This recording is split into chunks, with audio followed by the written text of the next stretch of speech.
Hello students, आज हम लोग शुरू करेंगे प्लांट किंगडम का पार्ट 3, जिसमें आज हम लोग पढ़ेंगे जिम्नोस्पर्म के बारे में। वीडियो अच्छा लगेगा, कंटेंट आप लोगों को लगेगा कि हाँ बहुत बेहतर है, रिवीजन अच्छे से हो रहा है, तो चैनल को सब्सक्राइब कर दीजिएगा, वीडियो को एक लाइक दे दीजिएगा। ठीक है, पूरा एनसीईआरटी बेस्ड रिवीजन नोट्स है।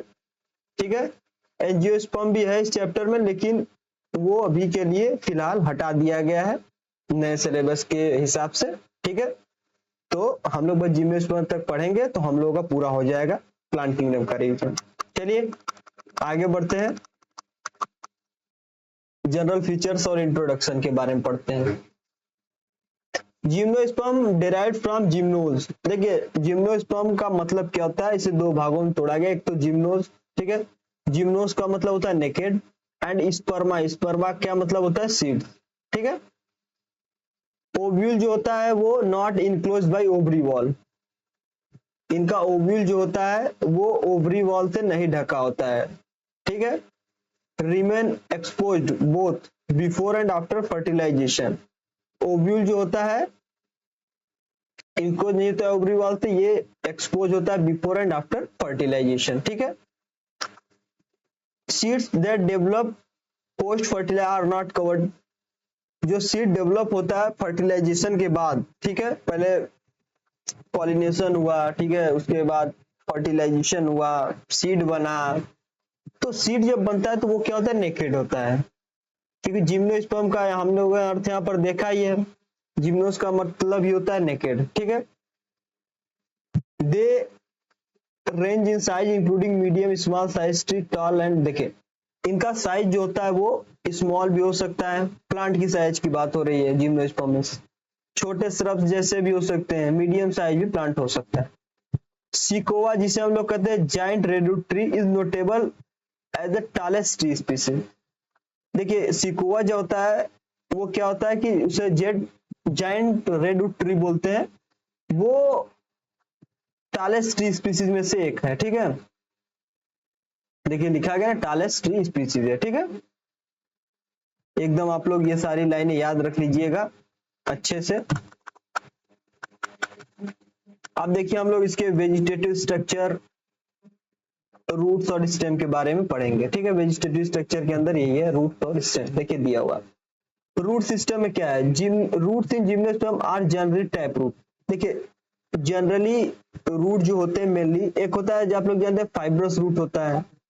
ठीक है, फाइब्रस रूट्स में क्या होता है, जैसे कि यहाँ से ऐसे ऐसे फाइबर की तरह निकला होता है। ठीक है, पर टैप रूट में क्या होता है कि एक डिस्टिंक्ट होता है, जैसे कि प्राइमरी रूट हो गया, फिर यहाँ सेकेंडरी रूट निकला होता है, यहाँ से टर्सरी, ऐसे ऐसे एक प्रॉपर रूट की तरह होता है। ठीक है, और जैसे रूट तो दोनों है, लेकिन इनका स्ट्रक्चर इस तरीके से होता है, जैसा कि मैंने आप लोगों को ये सारी चीजें बताई।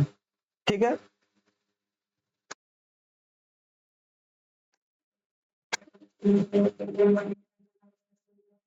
अब हम लोग आगे बढ़ेंगे और इनका रूट सिस्टम देखिए। रूट सिस्टम से क्या था, fungal association occur in the form of mycorrhiza.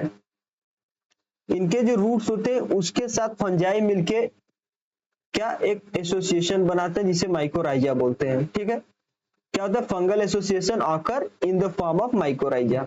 ठीक है, तो माइकोराइजा में क्या होता है, उनके रूट्स और फंगस मिलके ये स्ट्रक्चर बनाते हैं। ठीक है, आप लोग इसे माइकोराइजल एसोसिएशन बोल सकते हैं। ठीक है, स्पेशलाइज एग्जांपल इसका क्या है, पाइनस है। Specialise small roots are called coralloid roots are association with nitrogen fixing bacteria. अब क्या होता है कि साइकस में क्या होता है कि जो स्मॉल रूट्स होते हैं, जिसे कोरोलाइड रूट बोलते हैं, वो nitrogen fixing bacteria anabaena Nostoc के साथ मिलके नाइट्रोजन फिक्सिंग जो साइनोबैक्टीरियाज हैं एक एसोसिएशन बनाते हैं। ठीक है, वो क्या होता है, वो किसमें होता है, साइकस में होता है।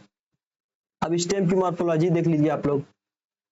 Gymnosperm stem display significant variation depend on genus. Genus के आधार पे इनकी जो स्टेम की मॉर्फोलॉजी होती है वो डिफरेंट होती है, जिससे कि stem can be completely unbranch. Cycas में स्टेम अनब्रांच होता है, ऐसे होता है, फिर यहाँ से ऐसे ऐसे पत्तियां निकली होती हैं। आप लोगों ने देखा होगा, आप लोग सर्च करके साइकस का पेड़ देख भी सकते हैं। Alternate stem can be externally branch, Pinus में ब्रांच होता है, ठीक है, और सिड्रस, ठीक है। ये सारी चीजें आप लोग याद रख लीजिए। चलिए आगे बढ़ते हैं, लीफ के कैरेक्टरिस्टिक्स के बारे में देख लेते हैं हम लोग।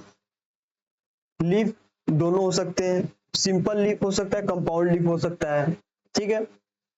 ये वेल एडॉप्ट करते हैं एक्सट्रीम कंडीशन के आधार पर, जैसे कि टेम्परेचर, ह्यूमिडिटी और विंड के आधार पर, ठीक है।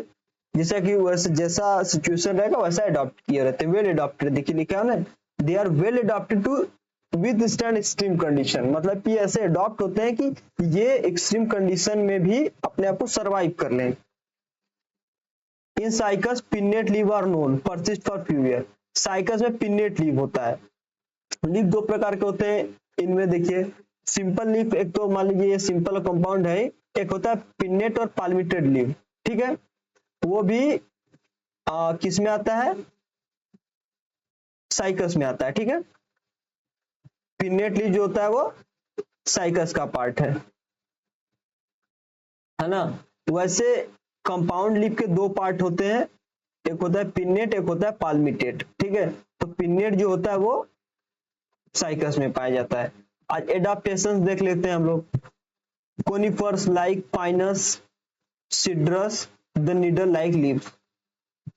अब एडाप्टेशन कोनिफर जो होते हैं जैसे पाइनस, सिड्रस, ये क्या है, कोनिफर्स है, ठीक है। इनमें जो लीफ होता है वो नीडल लाइक होता है, जिससे कि सरफेस एरिया कम होता है और सिचुएशन के आधार पे वाटर लॉस या जो भी चीजें कम करनी होती हैं उसी हिसाब से अडॉप्ट होते हैं। फिर क्यूटिकल होता है, संकेन स्टोमेटर होता है। देखिए एडाप्टेशन क्या करता है, वाटर लॉस को कम करता है, ठीक है। चलिए आगे बढ़ते हैं। अब देखिए आता है हेट्रोस्पोरी, स्पोरोफिल और स्टोबिलाई फॉर्मेशन। इसको हम लोग अच्छे से देखेंगे, बेसिस ऑफ रिप्रोडक्शन का पार्ट है। जिम्नोस्पर्म और हेट्रोस्पोरस, हेट्रोस्पोरस है मतलब सीड का फॉर्मेशन होगा। This means they produce two distinct kinds of spore, haploid microspore और हैप्लॉइड मेगास्पोर, ठीक है। हेट्रोस्पोरस का मतलब दो टाइप के स्पोर होंगे। मैंने क्यों बोला सीड फॉर्मेशन होगा, क्योंकि हेट्रोस्पोरी होने की ही वजह से सीड बनता है, क्योंकि हेट्रोस्पोरी का मेन उद्देश्य ही यही था कि सीड का इन फ्यूचर प्रोडक्शन करवाया जा सके। Some leaves are specially modified into sporophyll, कुछ लीफ जो होते हैं वो मॉडिफाइड हो जाते हैं किसमें, स्पोरोफिल में। This bear sporangia in which spore are produce, ठीक है। स्पोरो कुछ लीफ जो होते हैं स्पोरोफिल में क्या हो जाते हैं, मॉडिफाई हो जाते हैं, उसके अंदर स्पोरेंजिया होता है, उसके अंदर स्पोर का फॉर्मेशन होता है, ठीक है। अब देखिए strobili, sporophyll compactly and spirally arrange along axis, ठीक है। एक्सिस के अलोंग ये कंपैक्टली अरेंज हो जाते हैं।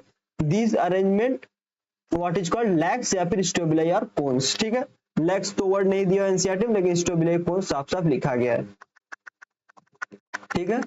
चलिए आगे बढ़ते हैं। Microsporophyll are arrange the form of male strobili, ठीक है, known as microsporangiate. These specific sporophyll, और ये जो स्पोरोफिल होते हैं, स्पोरोफिल क्या है पहले मैंने बता दिया था, ये एक मॉडिफिकेशन है किसका, देखिए यहाँ पर दिया हो ना, some leaves are modified into sporophyll, कुछ लीव जो स्पोरोफिल में मॉडिफाइड हो जाते हैं वही है, ठीक है।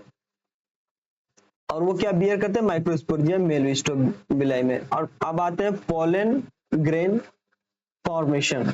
The microspore develop into highly reduced male gametophyte. अब ये क्या होता है, माइक्रोस्पोर जो होते हैं, जो माइक्रोस्पोरेंजिया के अंदर बने, ये हाईली रिड्यूस्ड मेल गैमेटोफाइट, ये फिर हाईली रिड्यूस्ड मेल गैमेटोफाइट बनते हैं और confined to limited number of, कुछ लिमिटेड नंबर ऑफ सेल तक रह जाते हैं। This reduced gametophyte is called pollen grain, और ये रिड्यूस्ड गैमेटोफाइट को पोलन ग्रेन कहते हैं। This pollen grain are develop into within microsporangia, ठीक है। ये पोलन ग्रेन बनते किसमें, माइक्रोस्पोरेंजिया में, यही बात मैंने आप लोगों से बताई अभी, ठीक है।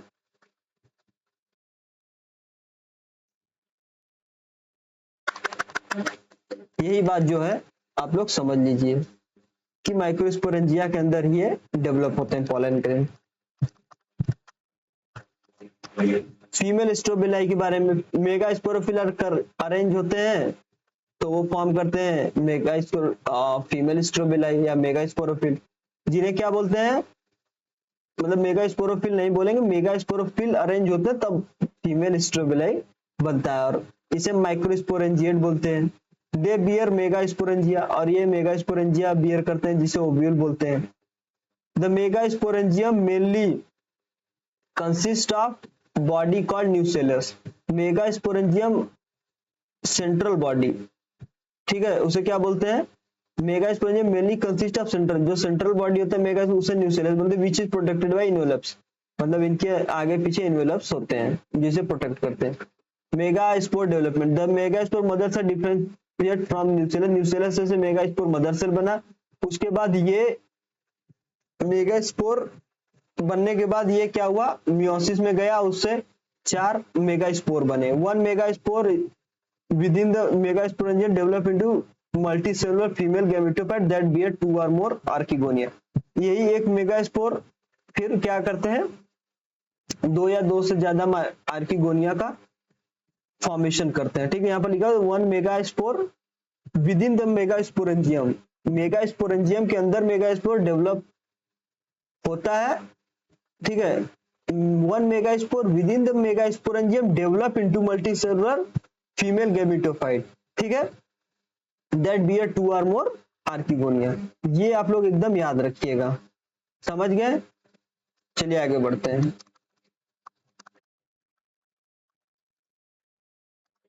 कोन बियरिंग गैमेटोफाइट डिपेंडेंसी, मेल और फीमेल कोन्स में be born on same tree, एक ट्री पे पाइनस और डिफरेंट ट्री साइकल्स, ठीक है। Crucial difference, unlike bryophyte, gymnosperm are unique because male and female gametophyte do not have independently, ये मतलब male और फीमेल गेमेटोफाइट ये इंडिपेंडेंट एग्जिस्टेंस नहीं शो करते, यही बोल रहा है। Instead of they remain strictly within sporangia which are retain on the sporophyte, ठीक है, remain within the sporangia which retain, जो कि रिटेन किया रहता है स्पोरोफाइट पे, ठीक है। चलिए आगे बढ़ते हैं। अब फर्टिलाइजेशन की बात और सीड फॉर्मेशन की बात कर लेते हैं। सबसे पहले the pollen grain release from microsporangia and carried out by air current, air current के थ्रू कैरिड आउट किया जाता है किससे, पॉलन ग्रेन को। पॉलन ग्रेन रिलीज होता है माइक्रोस्पोरेंजिया, फिर इसे एयर करंट के थ्रू पहुंचाया जाता है कहां पर, अभी आगे देखते हैं। Pollen meet the opening of ovule, pollen अब ओव्यूल को ओपनिंग से मीट कर, the pollen tube carrying male gametophyte grow toward archegonia, अब पॉलन ट्यूब जो है वो ग्रो कर रहा है आर्किगोनिया की तरफ, ठीक है। मतलब पॉलन ट्यूब जो है वो मेल गैमेट को आर्किगोनिया की तरफ ग्रो कराते हुए लेकर जा रहा है। द पॉलन ट्यूब डिस्चार्ज, अब क्या करेगा, ले जाने के बाद pollen tube discharge it's content near the mouth of archegonia, अब आर्किगोनिया के माउथ पे वो डिस्चार्ज कर देगा जिससे कि फर्टिलाइजेशन अब होगा। उसके बाद the zygote develop into embryo and ovule develop into seed, अब जाइगोट जो है वो एम्ब्रियो बना लेगा और जो ओव्यूल है वो सीड में कन्वर्ट हो जाएगा, ठीक है। चलिए आगे बढ़ते हैं। चलिए यहीं पर समाप्त हुआ, इतना ही था, ठीक है, जिम्नोस्पर्म के बारे में, क्योंकि इतना दिया हुआ एनसीईआरटी में तो उसी आधार पे ये सारी चीजें थी। इसके बाद एंजियोस्पर्म के बारे में दिया गया है, और उसके बाद कुछ लाइफ साइकिल, हैप्लॉन्टिक, डिप्लॉन्टिक, ये सारी चीजें। तो आप लोग एक चीज ध्यान रखिएगा, जितना चीज कराया वो एनसीईआरटी में स्ट्रिक्टली एनसीईआरटी बेस्ड है। हाँ, अगर आप लोगों को स्पोरोफाइट क्या होते हैं, ठीक है, इसका वीडियो चाहिए, स्पोरोफिल्स क्या होते हैं, अलग अलग चाहिए, तो आप लोग सर्च करके एक बार देख लीजिएगा। नहीं समझ आया तो आप लोग कमेंट में डालिएगा, मैं इस पर पूरा एक अलग से वीडियो बना दूंगा, ठीक है। थैंक यू सो मच, पढ़ते रहिए, आगे बढ़ते रहिए, थैंक यू।